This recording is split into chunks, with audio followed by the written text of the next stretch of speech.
नमस्कार, स्वागत है आपका एक बार फिर से। मैं हूं आपके साथ रंजना सिंह राठौर। खबरों की शुरुआत करेंगे। यूपी में वैक्सीनेशन की रफ्तार तेज हुई है। तेज करने के लिए मुख्यमंत्री योगी आदित्यनाथ के आदेशों का असर दिखना भी शुरू हो गया है। सीएम के प्रयासों से कोविड वैक्सीनेशन के लिए वैक्सीन की बड़ी खेप लखनऊ पहुंच गई है। सीएम योगी के आदेश के बाद यूपी सरकार द्वारा कोविशील्ड और कोवैक्सीन निर्माता कंपनियों को 50-50 लाख डोज के ऑर्डर्स के साथ एडवांस पेमेंट किया गया था। 3.5 लाख कोविशील्ड की डोज की खेप एयर इंडिया की फ्लाइट से मौसी एयरपोर्ट पहुंची है। प्रदेश में 18 साल से 44 साल के लोगों को टीकाकरण के लिए कई और जिलों में शुरुआत इसकी की जा रही है। अब 11 और जिलों में टीकाकरण की शुरुआत होगी। सोमवार से 11 और जिलों में टीकाकरण शुरू होगा। संबंधित प्रभारी मंत्री और स्थानीय जनप्रतिनिधियों को निर्देश दिए गए हैं कि वो किसी न किसी टीकाकरण केंद्र पर जरूर मौजूद रहें। जिन 11 जिलों में वैक्सीनेशन को लेकर दायरा बढ़ाया जा रहा है, आपको बता दें कि उनके नाम हैं अलीगढ़, आगरा, गाजियाबाद, झांसी, मुरादाबाद, सहारनपुर, फिरोजाबाद, मथुरा, अयोध्या, शाहजहांपुर और गौतम बुद्ध नगर। इसमें पहले 1 मई से प्रदेश के 7 जिलों में 18 साल से ऊपर आयु वर्ग के लोगों के लिए टीकाकरण की शुरुआत की गई थी। और अब मुरादाबाद दौरे पर सीएम ने कोविड को लेकर तैयारियों का जायजा लिया और काफी खुश भी नजर आए। डीएम और एसडीएम समेत प्रशासन का सारा अमला सोमवार से होने वाले वैक्सीनेशन को लेकर दिन रात एक किए हुए है। इसके अलावा प्रदेश के मेडिकल कॉलेजेस में शनिवार को ही ई-ओपीडी की व्यवस्था भी लागू कर दी गई है। सीएम ने कहा कि प्रत्येक जिले में integrated command and control centre में विभिन्न कार्यों तथा tele consultation, home isolation, bed की उपलब्धता आदि सुनिश्चित करने के लिए अलग अलग प्रभारी नियुक्त किए जाएं। इसके अलावा सीएम योगी ने सभी सरकारी और निजी कार्यालयों के बीमार, दिव्यांग, गर्भवती महिला कर्मचारियों को बड़ी राहत भी दी है। उन्होंने निर्देश दिए हैं कि ऐसे लोगों को वर्क फ्रॉम होम की सुविधा दी जाए। साथ ही सभी सरकारी कार्यालयों में 50% क्षमता से ही कार्य हो। जाहिर है, उत्तर प्रदेश में वैक्सीनेशन को लेकर सरकार ने कमर कस ली है। जिस तरीके से दूसरी लहर को प्रदेश में काफी लोगों के अपनी चपेट में ले रखा है और युवा भी अब तेजी से उसका शिकार होते हुए नजर आ रहे हैं, उसको देखते हुए कहा जा सकता है कि 18 साल से ऊपर के लोगों को टीकाकरण जरूर करवाना चाहिए। आज हम अपने इस कार्यक्रम में यही सवाल उठाएंगे कि कोरोना को लेकर अस्पतालों की तैयारियां क्या कुछ है, कोविशील्ड की बड़ी खेप प्रदेश में पहुंचने से लोगों को कितना फायदा होगा, साथ ही 18 साल से ऊपर के लोगों को वैक्सीनेशन के प्रति और ज्यादा जागरूक करने के लिए क्या करना चाहिए। इसके अलावा सीएम योगी ने सरकारी और निजी कार्यालयों को लेकर बीमार, दिव्यांग, गर्भवती महिला कर्मचारियों को जो राहत दी है, इससे इन कर्मचारियों को कितना फायदा होगा। और सबसे महत्वपूर्ण बात यह कि प्रदेश में ई-ओपीडी की व्यवस्था शुरू होने से मरीजों को अब कितना लाभ पहुंचेगा। तो वैक्सीनेशन को रफ्तार दी जा रही है। तस्वीरें आपको दिखा रहे हैं, राहत देने वाली है तस्वीर, जहां पर कई जिलों में पहले से ही 18 से ज्यादा उम्र के लोगों के टीकाकरण की शुरुआत हो चुकी थी और अब कई अन्य जिलों को लिस्ट में शामिल किया जा रहा है।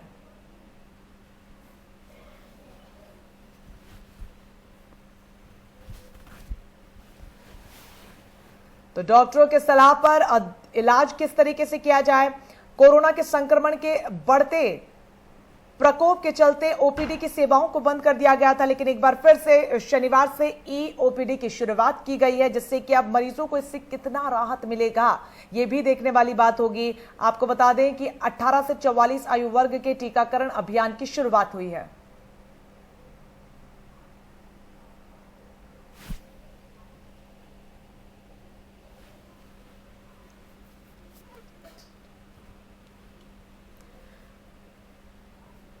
तो अब इस पूरे मामले पर हम चर्चा को आगे बढ़ाएंगे। हमारे साथ 2 मेहमान जुड़ रहे हैं। डॉक्टर विमल भारद्वाज हमारे साथ जुड़ गए। इसके अलावा महेंद्र पाल सिंह हमारे साथ जुड़े हैं, सिटी मजिस्ट्रेट हैं। आप दोनों का ही बहुत स्वागत है इंडिया न्यूज उत्तर प्रदेश उत्तराखंड में।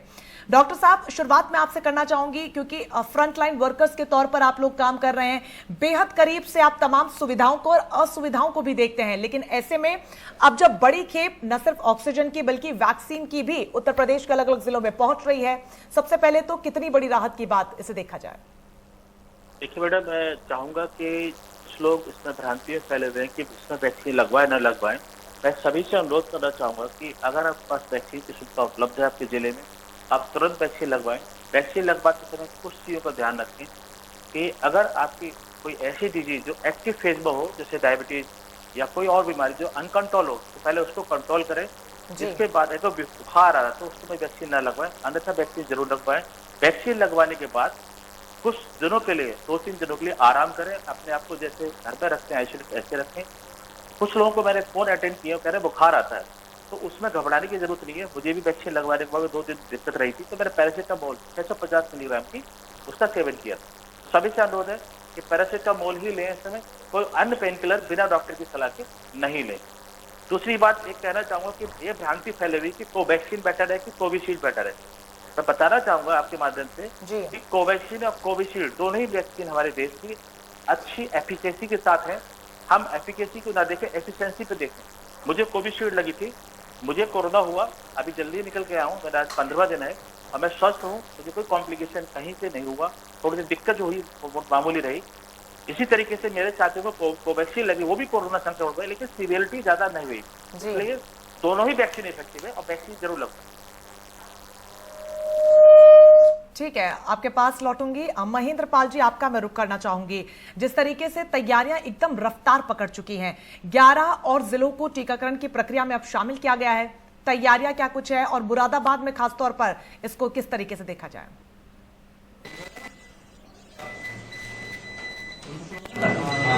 ये कहना चाहिए कि अभी तक की जो भी तैयारियां रही हैं, चाहे वो पेशेंट को लड़ने की तैयारी रही है, चाहे पेशेंट को ग्रहण करने की रही है, चाहे मेडिकल जो भी हमारे पेशेंट हैं उनको किट वैक्सीनेशन की तैयारियों को लेकर रहा है। और अब अंततः जो वैक्सीनेशन की जो बात की जा रही है, आज तक हम लोग 45+ वाले लोगों को वैक्सीनेशन लगा रहे थे। हमने अपने जिले में 27 सेंटर जो कि गवर्नमेंट के थे, इसके अलावा अन्य जो प्राइवेट सेंटर थी उनमें हम लोग वैक्सीनेशन करा रहे थे। और माननीय मुख्यमंत्री जी ने घोषणा की है जनपद मुरादाबाद में सोमवार से 18 साल से ऊपर वाले लोगों को वैक्सीनेशन कराया जाएगा। तो हम लोग पूरे जोर शोर के साथ में पूरे अधिक से अधिक संख्या में लोगों को इसके लिए आह्वान करेंगे, लोगों को मोटिवेट करेंगे कि अधिक से अधिक संख्या में लोग आएं और अपना वैक्सीनेशन कराएं। इसके अलावा हमारे जो सेंटर्स थे उन सेंटर्स की संख्या को भी हम लोग बढ़ाएंगे और मेडिकल की जिस तरीके से हमारे पास उपलब्धता होती चली जाएगी उस तरीके से सेंटर्स को बढ़ाते हुए हम लोग अधिक से अधिक संख्या में लोगों को वैक्सीनेशन का कार्य कराएंगे। सबसे महत्वपूर्ण बात मैं यहाँ ये बताना चाहूंगा रंजन जी कि कई जैसे जनपदों में जब पॉजिटिव केसेस निकलते हैं तो हर जगह में कुछ कुछ एरिया ऐसे बन जाते हैं जो कि बहुत बड़ी संख्या में कंटेनमेंटेड जोन बन जाते हैं, कंटेनमेंट जोन बनते हैं, हॉटस्पॉट एरिया बन जाता है। कुछ पर्टिकुलर एरिया ऐसे जहां होते हैं जहां पे सबसे ज्यादा केसेस निकलते रहते हैं। तो हम लोगों का पूरा प्रयास इस बात पर रहना चाहिए कि हमारे जहां पर कंटेनमेंटेड जोन ज्यादा निकल रहे हैं उस जगह पर हम लोग मैक्सिमम से मैक्सिमम हम लोग वैक्सीनेशन कराएं, सो दैट उनके माध्यम से अगर जो संक्रमण हो सकता है बाकी सारे लोगों को उसको काफी हद तक हम लोग कंट्रोल कर सकें। बिल्कुल, बहुत ज्यादा जरूरी भी ये है। लेकिन महेंद्र पाल जी, इस तरीके की तस्वीरें और शिकायतें भी सामने आ रही है क्योंकि अब सब कुछ ऑनलाइन हो रहा है, खासतौर पर वैक्सीनेशन का जो है स्पॉट रजिस्ट्रेशन नहीं हो रहा है, ऑनलाइन रजिस्ट्रेशन हो रहा है, लोग रजिस्टर ही नहीं कर पा रहे। उसको लेकर क्या कुछ प्लानिंग की गई है? क्योंकि शुरुआत जब 18 साल से ऊपर के लोगों के वैक्सीनेशन की हुई तो इस तरीके की तमाम समस्याएं देखने को मिली है।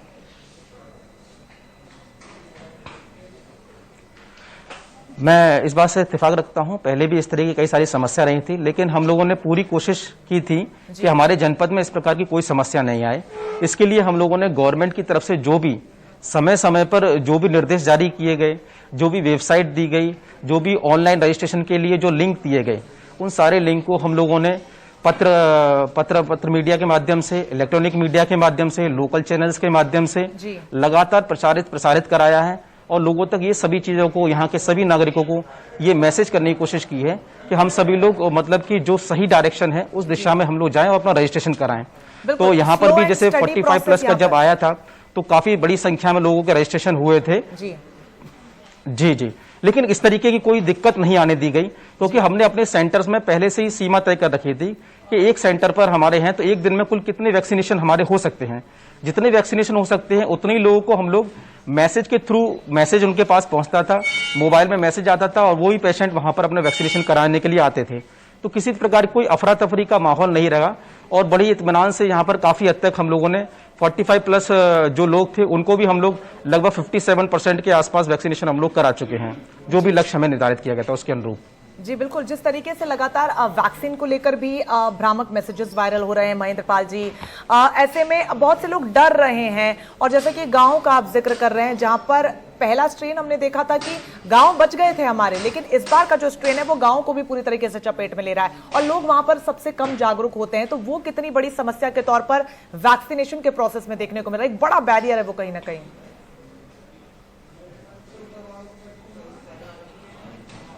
मैं जहां तक ग्रामीण क्षेत्रों की बात करूं, हाँ ये बात सही है कि पहले स्ट्रेन में इतने सारे लोग ग्रामीण में संक्रमित नहीं हुए थे। सेकंड स्ट्रेन में थोड़ी सी संख्या इसमें बढ़ी है। रीजन ये है कि ग्रामीण क्षेत्र और शहरी क्षेत्र एक दूसरे से अछूते नहीं रह सकते हैं। वो दोनों लोग, पब्लिक के लोग भी, नागरिक लोग एक दूसरे से आदान प्रदान होते हैं, चाहे एक दूसरे के साथ आना जाना हो, या बाजार के लिए जाना हो, या मार्केट में जाना हो, या कुछ खरीदारी के लिए जाना हो।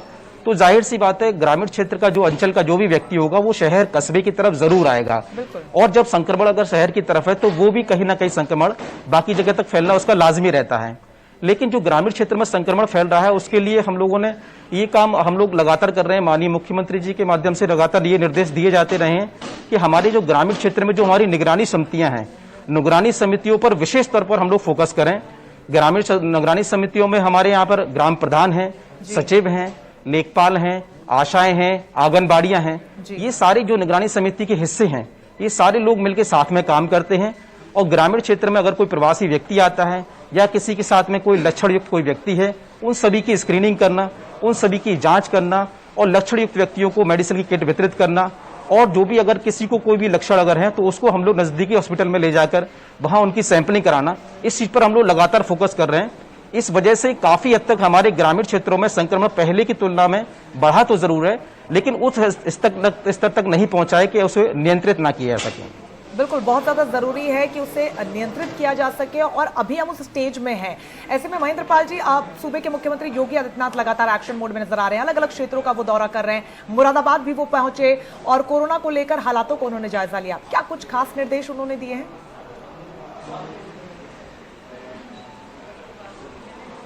माननीय मुख्यमंत्री जी ने यहाँ पर आके सबसे पहले तो यहाँ का जो ICCC है, integrated Covid command and control centre, basically ये पूरा तरीके से माननीय मुख्यमंत्री जी ने सभी जनपदों में एस्टेब्लिश करने के निर्देश दिए गए थे।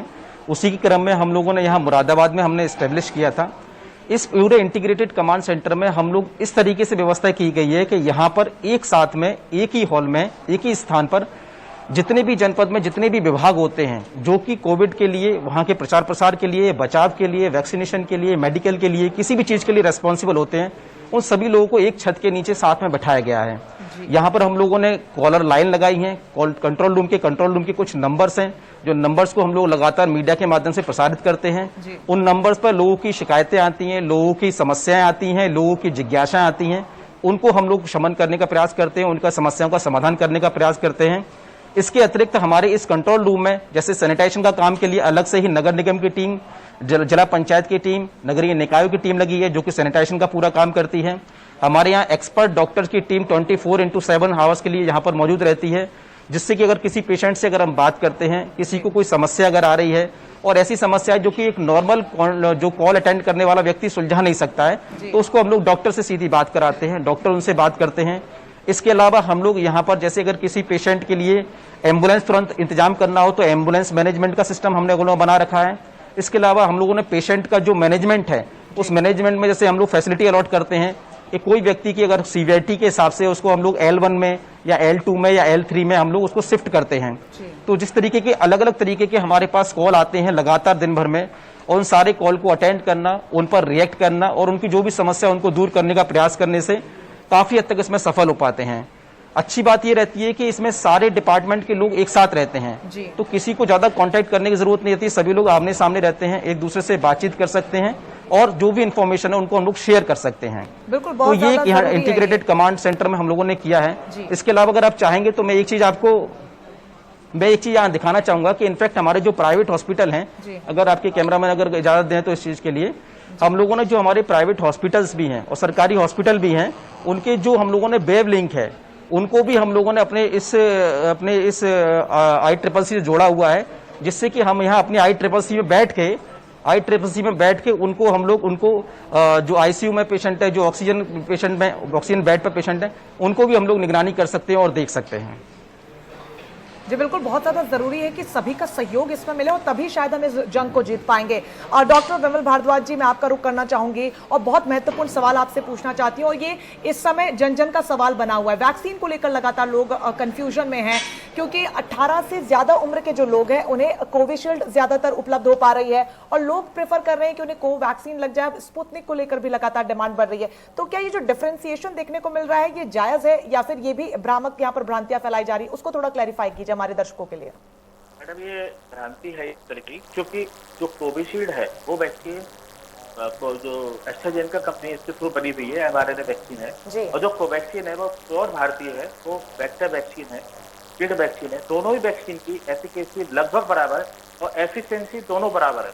मैंने सेम कोविशील्ड लगवाई हुई है, अधिकतर फ्रंटलाइन वर्कर को कोविशील्ड ही लगी हुई है। तो ये डाटा भी आ चुका है कि दोनों वैक्सीन के कहीं कोई अंतर नहीं है। जो बाहर की वैक्सीन है वो स्पाइक वैक्सीन प्रोटीन पे वैक्सीन बेस्ड है, हमारी वैक्सीन दोनों ही अच्छी हैं, दोनों ही 208 डिग्री पे मेंटेन करते हैं, जबकि बाहर की वैक्सीन मॉडर्ना और फाइजर की -70-80 डिग्री पे मेंटेन होती है।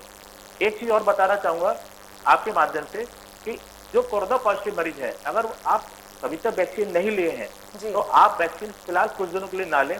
3 महीने तक आपके अंदर न्यूट्रलाइज एंटीबॉडी है, आप सुरक्षित हैं। अब 2.5 से 3 महीने बाद वैक्सीन लगवा लें। अगर आपने पहली डोज ले ली है, उसके बाद अगर कोरोना संक्रमण हो रहा है, तब गवर्नमेंट की सरकारी गाइडलाइंस ये है कि आप 1 महीने बाद ही वैक्सीन लगवाएं। कुछ लोग जल्दी में अभी चले जा रहे हैं 14-15 दिन, तो आप दोबारा इम्यूनिटी वीक होने का दोबारा संक्रमित या दोबारा दिक्कत हो सकती है। तो यह वैक्सीन की गलती नहीं है, आपकी जागरूकता की कमी है। वैक्सीन दोनों ही बढ़िया है। जी बिल्कुल, बहुत ज्यादा जरूरी था ये सवाल। तो मैं समझती हूँ हमारे दर्शकों का जो कंफ्यूजन है वो कहीं ना कहीं क्लैरिफाई हो गया होगा।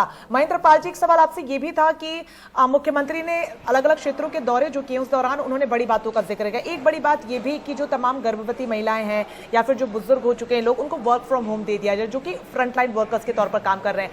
अब जो लोग वर्क फ्रॉम होम अगर करते हैं तो उससे लेकर क्या किसी प्रकार की समस्या पूरे प्रोसेस में आएगी, और उसको कोई प्रकार की अगर समस्या नहीं आ रही तो उसको लेकर रोड मैप क्या कुछ तैयार किया गया कि किस तरीके से जो स्मूथ वर्क चला आ रहा था वो आगे भी जारी रहेगा?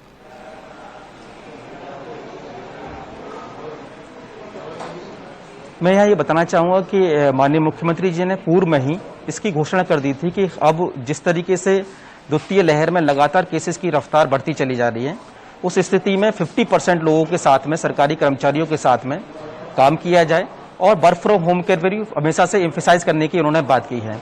इसके क्रम में ही माननीय मंडलायुक्त महोदय के माध्यम से, जिलाधिकारी महोदय के माध्यम से भी ये निर्देश पारित किए गए कि 50% ऑक्यूपेंसी के साथ में 50% सरकारी कर्मचारियों के साथ में काम किया जाए और जिस तरीके से उनको रोटेट करने के लिए एक रोस्टर बनाया गया है। सारे कर्मचारी एक साथ नहीं रहे, जिससे कि एक सोशल डिस्टेंसिंग भी मेंटेन रहती है और जो भी जरूरी काम है वो सारे काम होते रहते हैं। इसके अलावा कई सारे काम ऐसे होते हैं जिन कामों को आप घर से बैठ के भी कर सकते हैं। कुछ सूचनाओं को भेज सकते हैं, कुछ मेल कर सकते हैं, कुछ आपको कई सारे पोर्टल्स होते हैं गवर्नमेंट ऑफ यूपी के भी कई सारे पोर्टल में, जिसमें बहुत सारी सूचनाओं को आपको भेजना होता है, तो उनकी फीडिंग करनी होती है, तो वो सारे काम आप घर से भी किया सकता है। तो प्रयास माननीय मुख्यमंत्री जी के इस निर्देश का यही था कि कम से कम इस चीज की कोशिश की जाए कि सोशल डिस्टेंसिंग मेंटेन हो सके और हमारा काम भी बाधित ना हो, जिससे कि लोग, क्योंकि यही फ्रंटलाइन वर्कर है, यही सारे लोग काम करेंगे, हम सभी लोगों को ही काम करना है, तो अपने आप को सुरक्षित रखते हुए हम लोग जितना अच्छा बेहतर तरीके से रिजल्ट दे सकते हैं वही उसकी हमेशा संभावना बनी रहती है। माननीय मुख्यमंत्री जी के द्वारा आज ग्रामीण क्षेत्रों का भी ग्रामीण क्षेत्र का भी दौरा किया गया, उसमें भी उन्होंने होम आइसोलेशन में जो पेशेंट्स है उनसे बात की, घर पर जाकर देखा है, उनका हालचाल पूछा है। तो ये अपने आप में बहुत अच्छी बड़ी पहल है और ये सारी चीजें हम सभी लोगों के लिए एक ऊर्जा का स्रोत रहती हैं कि हम सभी लोग भी मोटिवेट होते हैं अपने काम को करने के लिए। रिस्क है जान का वो भी कम हो जाए। एक और सवाल ऑक्सीजन को लेकर आपसे करना चाहूंगी। मुरादाबाद की खासतौर पर बात की जाए तो ऑक्सीजन की उपलब्धता को लेकर फिलहाल वहां पर स्टेटस क्या कुछ है? ऑक्सीजन की उपलब्धता इस समय पर्याप्त मात्रा में, इस प्रकार की अभी तक कोई दिक्कत नहीं रही है। हम लोगों के पास ऑलरेडी जितना जो भी ऑक्सीजन आ रहा है, आराम से हम लोग 10 से 12 घंटे तक के ऑक्सीजन की प्रचुर मात्रा में हमारे पास रहता है, एडवांस में इतना रहता है। तो अभी ऑक्सीजन की जो भी समस्या शुरुआती समय में कुछ ऐसा महसूस हो रही थी, लेकिन वर्तमान में हमारे पास ऑक्सीजन की ऐसी कोई समस्या नहीं है। सभी जगह पर ऑक्सीजन यहाँ से सप्लाई हो रहा है, क्योंकि मुरादाबाद मंडल भी है, मंडल में ही यहाँ पर आती है, तो यहाँ से बाकी सारे मंडल के जो लोग भी आते हैं, वहाँ के लोगों के लिए भी, मुरादाबाद के लिए भी, सभी लोगों के लिए सप्लाई आसानी से हो रही है। अब ऑक्सीजन को लेकर इस प्रकार की कोई भी समस्या इस समय महसूस नहीं की जा रही है। एक बहुत अच्छी खबर है जो आप हमारे इस माध्यम से हमारे तमाम दर्शकों तक पहुंचा रहे हैं ताकि लोग पैनिक ना करें। डॉक्टर साहब, इसी से जुड़ा हुआ सवाल आपसे लेना चाहूंगी कि चूंकि लोग बहुत पैनिक कर रहे हैं, ऑक्सीजन को लेकर तमाम तरीके के मैसेजेस आजकल वायरल हो रहे हैं और सोशल मीडिया पर बहुत ज्यादा लोग एक्टिव होने की वजह से उसको देखकर ही पैनिक कर जाते हैं। सही जानकारी ऑक्सीजन को नापने की क्या है और कौन सा केस होगा कि इमरजेंसी अब है, अब आपको हॉस्पिटल का रुख करना चाहिए? हर एक के घर में टूल किट होना चाहिए, जिसमें एक पल्स ऑक्सीमीटर होना चाहिए, थर्मोमीटर होना चाहिए और आसपास कुछ दवाइयां होनी चाहिए, पैरासीटामोल या 650 वाली कोई भी क्रोसिन डोलो नाम की। जो पल्स ऑक्सीमीटर होता है उसको लगाने की विधि होती है, इस वक्त मेरे पास है नहीं, ये तो मैं दिखाता। जब आप उसे ऑन करेंगे तो एक लाइट जलेगी, वो लाइट आपके नाखून पे आना चाहिए जी। उसको हाथ को लगाने के बाद में आप उसको हाथ से स्टेबल कर ले या कहीं टेबल पे रख लें। ठीक 15 से 20 सेकंड बाद जो पहली रीडिंग आएगी वो सही मानी जाएगी। पहली क्या करता है, जैसे आपने लगाया आपकी ऑक्सीजन तुरंत दिखा दी 91 92, और आपने जब थोड़ी देर बाद घबरा के डॉक्टर से बात की कि मेरी 91 92, थोड़ी देर दोबारा देखा तो वो 97 98 आई। अब ऐसा हो ही नहीं सकता कि अगर आपकी एकदम ऑक्सीजन 91 से अचानक 99 पहुंच जाए, तो ये नापने की कमी है। आप अपने धैर्यपूर्ण तरीके से नाखून की तरफ लाइट रख के हाथ को स्टेबल करके जब नापेंगे और जब ग्राफ आना शुरू हो जाएगा, साफ लाइक अपीयरेंस या वेव आती है, उस पर जो रीडिंग नापेंगे 15-20 सेकंड बाद वो एक्चुअल सही रीडिंग होगी। दूसरी बात, अगर किसी की ऑक्सीजन 94-95 तक चल रही है, किसी को उस वक्त अब तक ऑक्सीजन लगाने की आवश्यकता नहीं है।